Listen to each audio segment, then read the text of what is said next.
It takes a lot to create a video game. You gotta make it fun, it's gotta look good, sound good, sometimes even have a story, or people to help perform the story, or sometimes it's Bowser's Inside Story. We'll come back to that. You also have to choose a day for it to release, although this one is normally pretty easy and inconsequential. Right? I mean, you could make a fantastic game, market it and everything, put evil genius Hideki Kamiya behind it. Okay, nothing attached to this man is ever destined to fail. But if you release it at the same time as Grand Theft Auto 5? See, I believe there are two types of bad Nintendo games. The ones that are actually bad, fundamentally flawed, and deserve to be ostracized, and the unfortunate ones that, due to a certain timely circumstance, suffered either negative reception or poor sales. Today, please join me as I open a case for many examples of the latter, and you know what? Let's just get it right out of the way. The Mario and Luigi series has recently made Don't call it a comeback! a new game with Brothership on the Switch because the last entry in the series before it was almost 6 years prior. Mario and Luigi Bowser's Inside Story plus Bowser Jr.'s Journey, a 3DS remake of a DS game in 2019. Let me explain. Alpha Dream had put out these titles consistently from the GBA through the 3DS, but around the time of the Alpha Team, around the time of Dream Team, things took a heavy financial dip. The company found themselves massively in debt and decided a cheap return on investment would be to remake the Game Boy Advance's Superstar Saga. Classic. The game already proved its numbers, and asset reuse could make it relatively inexpensive. Plus, it was a 15-year-old game that couldn't be played on a 3DS, so it had the potential to bring a new market to their knees, fighting Cackleta's soul 30 times in a row. And the final product is a great game, probably the best way to experience Superstar Saga, although ironically regarding that Cackleta joke, it is much easier. But it's sold like blue vein ass, with a big theory being that Nintendo fans were distracted by the recently released Nintendo Switch.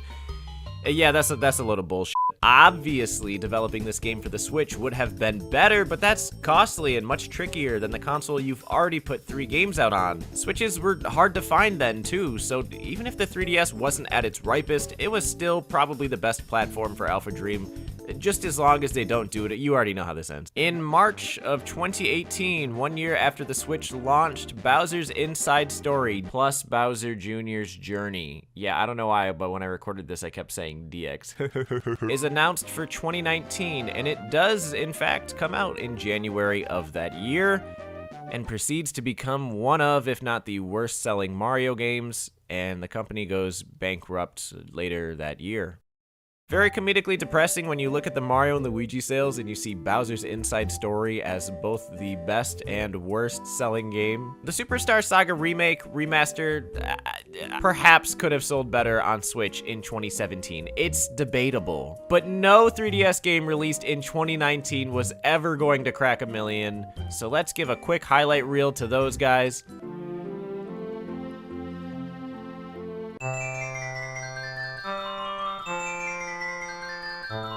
Advance Wars for the Game Boy Advance was released September 10th, 2001. Okay, but here's the thing. See, that was just a silly coincidence. Not Nintendo's fault. Nobody could have predicted Advance Wars would start the day before we Americans advanced into a war, sort of. But 20 years later, and we've converted irony into tradition. A remake, Advance Wars 1+2 Reboot Camp, is announced for the Switch in 2021 with the release date of December 3rd. It gets delayed to spring of 2022 so they can smooth out some more edges, and in spring of 2022, a massive conflict with global effects erupts in Europe. So Nintendo, they're tapping into the astral plane. They can already see this game featured on Voyant's poorly timed Nintendo games list. They delay the game again, this time indefinitely, because a cutesy war game launching while a real war is claiming lives every day is just not ideal. This decision is made with complete sincerity because one person around this time did accidentally get access to this game, and it was fully finished, ready for shelves. Nintendo wasn't delaying for their own sake, they really actually meant it, and as a human being, I respect that, but as an Advance Wars fan, which no, you can't be both, ugh. And by doing so, they were slowly killing any chance the remake had left. A second delay, no release date, marketing ceased, hype was dying. It was a remake of 2 Game Boy Advance games that was only launching in the West, so you might say the odds were never there, but finally, Advance Wars manages to come out on April 21st, 2023, a whole 3 weeks before Tears of the Kingdom. It sold abysmally and will probably be the series' conclusion, but don't blame me because I bought 2 copies.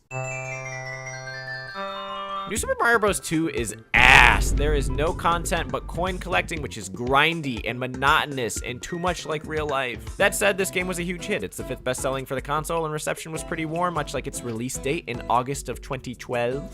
I think it's not the most exciting entry, all things considered, but of course 2D Mario is always gonna sweep, okay? Broom, broom. So why is it on this list if it didn't suffer any sales or critical backlash?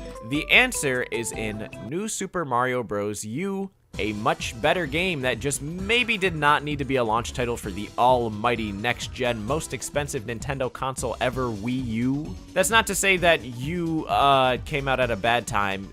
2 and U, okay, how are we gonna do this? New Super Mario Bros. U being a 2D platformer meant to showcase the powerful hardware of the Wii U was maybe a poor idea that led to some Wii U blue balling, but it was definitely not well timed when this series just proved 3 months earlier that it evidently did not require more than a 3DS. What we ultimately saw was these 2 games selling millions, but by packing them so close together, the new Super formula fatigue hit critical numbers. People accused Nintendo of pumping out this stale, cookie-cutter, soulless series, resulting in the very rare insider commentary, Iwata himself coming to shut down the haters, promising that this back-to-back release style was unorthodox for the company and that new Supers would only happen once per console. And though they did ease up on releases after, the reputation of New Super Mario Bros. Never recovered. People only mention it in negative spaces. Deluxe is announced into loud simultaneous groaning.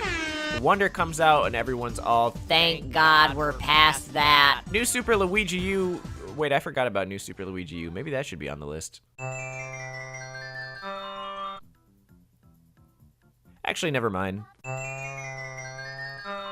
The first question I had upon my encounter with this game is, why the f is it so expensive? Well, I'll tell you, Dramatized Me from 2015. This is quintessential Kirby. It's both the top of a trilogy as well as the second game if you feel like going with the Dark Matter format. And it released a whole year after the Nintendo 64 when kids were already having the talk with their parents about the thirds and the Ds. Who wants to play this when this exists? Definitely not me. Apparently only about 76,000 Japanese people did, i.e. low sales, outdated perspective, Dragon Quest plagiarism. Is it actually bad? No, this is probably my second favorite of the games being discussed today. It's Dreamland 2 on console in colored pencils with more animals and risky Nintendo imagery. It has co-op and it's got Rob, okay guys, Rob. Samus! This game has 4 characters in Smash, but only half of them are Kirby characters. But the only thing worse than releasing a SNES game 1 year after the 64 is releasing a SNES game 3 years after the 64,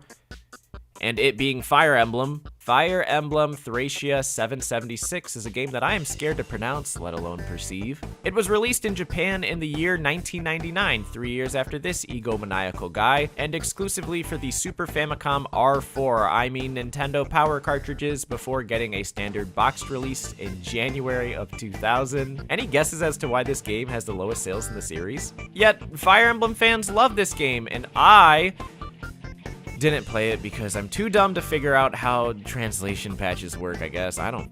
So for this one, we can only go off the word of others, but I believe this game to be great because nobody has ever lied about Fire Emblem being a good game. 776, you gotta add the 1, baby, woo! These games are not alone, though. In fact, we could probably build most of this list today on games that came out for dying consoles when a new one was on the market. Old consoles have bigger install bases and are easier to develop for, or even games that came out on consoles that didn't sell well. I could list every single Wii U game and say that they were poorly timed because they launched on a failing system, and that's also the reason half of them get ported to the Switch. That's half of them, though. So when I tell you about a game still stuck there like Animal Crossing Amiibo Festival, is this a poorly timed game that deserves a second look? No, it's just bad. It's poorly timed because it never should have been timed at all, but a game like Mother 3, child of all holy, what hath transpired? How could they? A Game Boy Advance game released 2 years after the DS. Actually, I can't call this poorly timed because we're lucky to have gotten it at all. Earthbound went through development hell and it almost cost us the game, but it definitely charged us the reputation of an early 90s game releasing in 1995. Earthbound 64, yeah, that one speaks for itself. So even though Mother 3 comes out in 2006 for the Game Boy Advance, 2 years post-DS and just never in America, I'm happy it exists. Period. That is not true. Nintendo, when the Fire Emblem Radiant Dawn. Let me just begin this one by saying that Fire Emblem is not a franchise for everyone, and it especially wasn't 20 years ago, and super especially not for the intended audience of the Wii. You think these motherfuckers know what Ether is? Radiant Dawn in particular is a sequel to a game that didn't sell great, and it's not exactly the most welcoming in terms of difficulty. Anytime people would talk about Fire Emblem back then, they just focus on permadeath and make it seem like the entire game was just meant to fuck you. And I mean, yeah, they're right. So I don't really think a different release date would have saved this game from the low sales it ultimately received. But Nintendo did not do it any favors, choosing to launch it the same week as Mario Galaxy. What is wrong with you, bro? Tellius remakes when? Pikmin 4 has been officially announced by Nintendo. Okay, in 2015. When did the game come out? 2023. Okay, so let's zoom out and look at this circumstantially. 2015 is a lousy year for Nintendo as the Wii U falls further behind the competition. They need something, and so Miyamoto just casually mentions that Pikmin 4 is like, so totally done, sis. And wow, what a shocker. The fan base really holds on to being told that a beloved first-party IP should be happening soon. Obviously, it doesn't for 8 years. There is something to be said about that alone. But in 2017, Nintendo released a Pikmin game called Hey Pikmin and was very vague about whether or not this was the game they had been referencing as Pikmin 4. It's developed by Asrest, which sounds kind of familiar. How did we start talking about all this again? And it's a neat little 2D platformer that has a Pikmin skin and vibe, but doesn't explore the RTS side of things as much as the main series.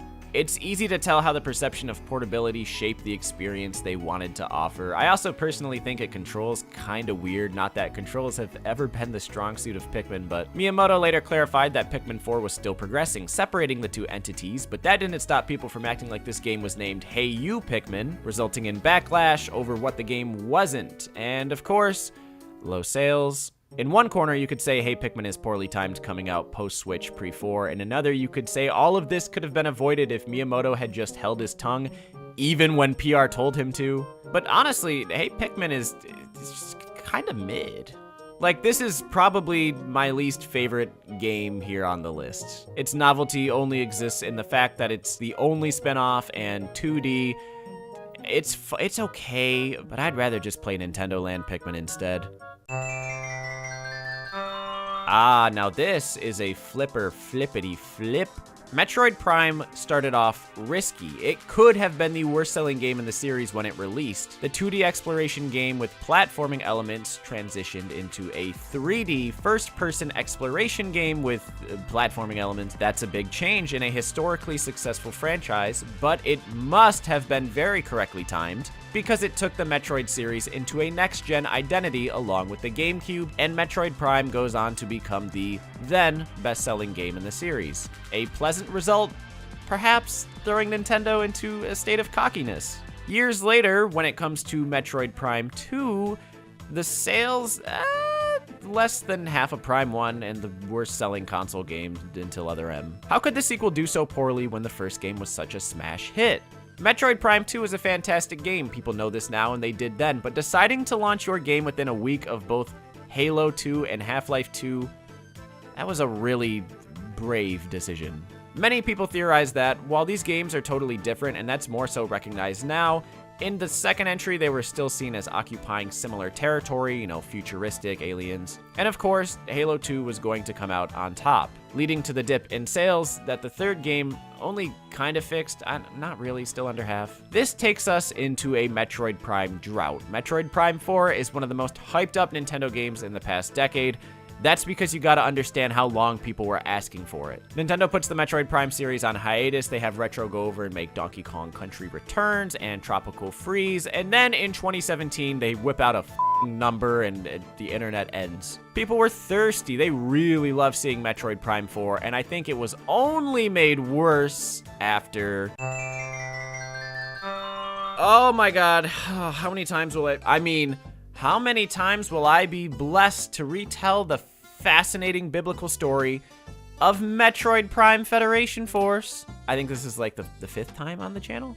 So this is like throwing a Slim Jim into a crowd of starving peasants. The trailer heard round the world. Nintendo returns to this series for the first time in 5 years since Other M, and it's, do we have, you know, the backlash was unprecedented. There has never been a worse reaction to what is actually a very decent game. There are not many first-person co-op shooters on the 3DS, and playing as not Samus in a Metroid universe is a great concept. And what's interesting is that the genuine faults of this game, stuff like the crazy high solo difficulty in the final boss, are never actually criticized by anyone because motherfuckers were fuming at the mere concept. Nobody played it. It's probably the most ill-timed Nintendo game ever, which is why we're gonna close the list with it. It's definitely the worst selling in the series, and if Samus Returns and Federation Force swapped release dates, both games would have profited. Oh yeah, shout out Samus Returns. People say it sold badly because it came out after the Switch. Once again, I don't think that's the case. It was only a few months, and Metroid's first real return in years? Oh no, hold on, pause the music. We're gonna end this video on a twist-happy note. There's been a lot of choices made by Nintendo, intentionally or not, about when to release a game, with the end result being that said game takes a bit of a blow. Releasing near a much bigger title, or releasing a spin-off game when the fandom is hungry for mainline, saturating their own pool with too much of the same. Perhaps even releasing a game during unpredictable world events that makes it much less appealing in nature. But regarding that, I'm right now feeling nostalgia for a time when Nintendo actually did the opposite with their launch date. Instead of it being a poorly timed game, it is maybe the greatest timed game ever. And I'm talking, as you may have guessed, about Animal Crossing New Horizons. Originally slotted to release in the year 2019, we were all so heartbroken when it got delayed to March 20th, 2020, yet nobody would know how badly the world would need it at this exact time 5 years ago. What COVID took from us, New Horizons offered back, and what is such a unique experience that no other game could even begin to replicate. Hopefully this never happens again. All my friends were playing it, even friends who don't play simulation games, even friends who don't play games. We spent hours hanging out, fishing, building dumb shit. The most remarkable part of New Horizons launching when it did is that I actually really kind of have a ton of problems with this game. A lot of people do. But because it came out when it did, cushioning the plague with a singing dog, I will never be able to revoke its real homie pass.